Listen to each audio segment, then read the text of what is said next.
Hi dears, അസ്സലാമു അലൈക്കും, welcome back. ഇന്ന് നമുക്ക് നേന്ത്രപ്പഴം, നല്ല പഴുത്തിട്ടുള്ള നേന്ത്രപ്പഴം ഉണ്ടെങ്കിൽ ഉണ്ടാക്കിയെടുക്കാൻ പറ്റുള്ള ഒരു പുതിയൊരു സ്നാക്കാണ് ഞാൻ നിങ്ങളുമായിട്ട് ഷെയർ ചെയ്യുന്നത്.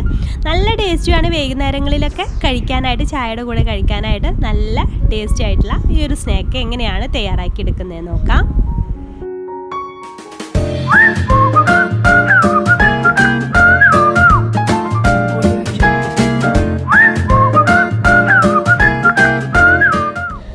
അപ്പോൾ അത് ഉണ്ടാക്കിയെടുക്കാൻ വേണ്ടിയിട്ട് ഒരു 4 നന്നായിട്ട് പഴുത്തിട്ടുള്ള നേന്ത്രപ്പഴമാണ് ഞാൻ എടുത്തിട്ടുള്ളത്. അതൊരു മിക്സിയുടെ ജാറിലേക്ക് ഇതുപോലെ കഷ്ണങ്ങളാക്കിയിട്ട് ഇട്ട് കൊടുക്കുന്നുണ്ട്. അപ്പോൾ 4 എണ്ണമാണ് എടുത്തിട്ടുള്ളത്. നിങ്ങൾക്ക് എത്രയാണോ വേണ്ടത് അതിനനുസരിച്ച് എടുക്കുക. അപ്പോൾ അത് നന്നായിട്ട് അരച്ചെടുക്കണം. അപ്പോൾ ഈ ഒരു സമയത്ത് നിങ്ങൾക്ക് 1 കപ്പ് പഞ്ചസാര കൂടി ചേർത്ത് കൊടുക്കാം കേട്ടോ. ഞാൻ ഈ സമയത്ത് പഞ്ചസാര ചേർക്കാൻ വിട്ടുപോയതാണ്, പിന്നീട് ചേർക്കുന്നുണ്ട്. ആ ഒരു സമയത്താകുമ്പോൾ നന്നായിട്ട് പെട്ടെന്ന് തന്നെ മിക്സ് ആയിക്കോളും. അപ്പോൾ അരച്ചെടുത്തിട്ടുള്ള പഴത്തിൻ്റെ ആ ഒരു ബാറ്റർ നമുക്ക് ഈ ഒരു ബൗളിലേക്ക് മാറ്റാം. അപ്പോൾ ഇത്രയും കട്ടിയിലാണ് നമ്മുടെ പഴത്തിൻ്റെ ബാറ്റർ ഉണ്ടാവുക. പിന്നെ നമ്മൾ ഇതിലേക്ക് എക്സ്ട്രാ വെള്ളമൊന്നും ആഡ് ചെയ്യുന്നില്ല കേട്ടോ. ഇതിലേക്ക് ഉണ്ടാക്കുന്ന മാവിലേക്ക് ഈ ഒരു പഴത്തിൻ്റെ ആ ഒരു വെള്ളത്തിൻ്റെ ആ ഒരു ഇതിൽ തന്നെയാണ് മാവും റെഡിയാക്കി എടുക്കേണ്ടത്. ഇനി ഇപ്പോഴാണ് ഞാൻ 1 കപ്പ് പഞ്ചസാര ഇതിലേക്ക് ചേർക്കുന്നത്. ഞാൻ നേരത്തെ പറഞ്ഞ പോലെ പഴം അരച്ചെടുക്കുന്ന സമയത്ത് പഞ്ചസാര ചേർത്ത് കൊടുത്താലും മതി. ഇനി പഞ്ചസാര നന്നായിട്ട് മെൽട്ടാവുന്ന വരെ നന്നായിട്ട് മിക്സ് ചെയ്ത് കൊടുക്കാം കേട്ടോ. പഞ്ചസാര നന്നായിട്ട് മെൽട്ടായിട്ട് വരുമ്പോൾ നമുക്ക് അതിലേക്ക് അരിപ്പൊടി ചേർത്ത് കൊടുക്കാം. വറുത്തതോ വറുക്കാത്തതോ ഏത് വേണമെങ്കിലും നിങ്ങൾക്ക് ചേർത്ത് കൊടുക്കാവുന്നേ ഉള്ളൂ. അപ്പോൾ കുറേശ്ശെ ആയിട്ട് ഇട്ട് കൊടുത്തിട്ട് യോജിപ്പിച്ചെടുക്കാം കേട്ടോ. എന്നാൽ കട്ടയില്ലാതെ മിക്സ് ചെയ്തെടുക്കാനും പറ്റും. അതുപോലെ തന്നെ ഓരോ പഴത്തിൻ്റെ ആ ഒരു ലൂസിനനുസരിച്ചാണ് അരിപ്പൊടി ഇട്ട് കൊടുക്കേണ്ടത്. എൻ്റെക്ക് ഇപ്പോൾ 1 കപ്പ് മുഴുവനായിട്ട് വേണ്ടി വരും. അപ്പോൾ ഞാൻ 1 കപ്പ് മുഴുവനായിട്ട് ഇട്ട് കൊടുത്തിട്ടുണ്ട്. അപ്പോൾ അത് നോക്കിയിട്ട് വേണം ചെയ്തെടുക്കാനായിട്ട്. അതിനനുസരിച്ച് ഇട്ട് കൊടുത്താൽ മതി. പിന്നെ ഇതിലേക്ക് അത് നന്നായിട്ട് മിക്സായിട്ട് വരുമ്പോൾ അതിലേക്ക് ഞാനൊരു 1/4 കപ്പ് റവ കൂടി ചേർക്കുന്നുണ്ട് കേട്ടോ. അപ്പോൾ ഞാനിപ്പോൾ ഇവിടെ എടുത്തിട്ടുള്ളത് വറുത്ത റവയാണ്. അപ്പോൾ വറുക്കാത്തതും എടുക്കാം, കുഴപ്പമൊന്നുമില്ല. അപ്പോൾ അതും ചേർത്തിട്ട് നന്നായിട്ടൊന്ന് മിക്സ് ചെയ്ത് കൊടുക്കാം. അതും കൂടെ ആകുമ്പോൾ നല്ലൊരു ക്രിസ്പിനെസ്സും ടേസ്റ്റും ഒക്കെയാണ്. ഇതിൻ്റെ പുറം ഭാഗം ക്രിസ്പിനെസ്സും ഉൾഭാഗത്ത് നല്ല സോഫ്റ്റും ആയിട്ടുള്ളൊരു സ്നാക്കാണ്. അപ്പോൾ അത് നന്നായിട്ട് മിക്സ് ചെയ്ത് കൊടുക്കുക.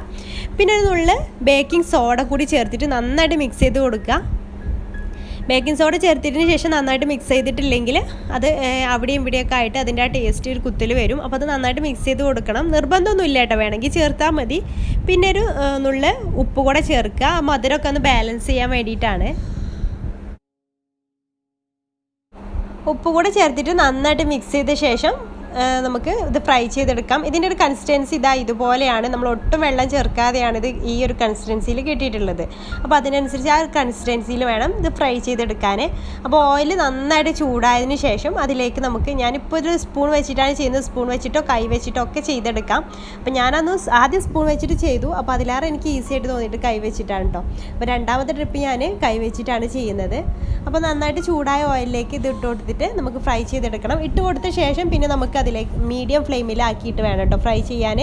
അല്ലാന്നുണ്ടെങ്കിൽ ഉൾഭാഗം വെന്ത് കിട്ടില്ല, പുറം ഭാഗം പെട്ടെന്ന് കരിഞ്ഞു പോവുകയും ചെയ്യും, ബ്രൗൺ കളർ ആവുകയും ചെയ്യും. അപ്പോൾ അത് ശ്രദ്ധിക്കാം. മീഡിയം ഫ്ലെയിമിലിട്ടിട്ട് വേണം ഇത് ഫ്രൈ ചെയ്തെടുക്കാനായിട്ട്.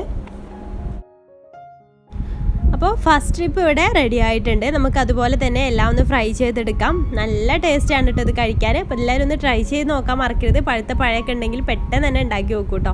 അപ്പോൾ രണ്ടാമത്തേത് ഞാൻ കൈ വെച്ചിട്ട് ഒന്ന് ചെയ്തെടുക്കുകയാണ്. കൈ വെച്ചിട്ട് ഇതുപോലെ അങ്ങ് ഇട്ട് കൊടുക്കുകയാണ് ചെയ്യണത്.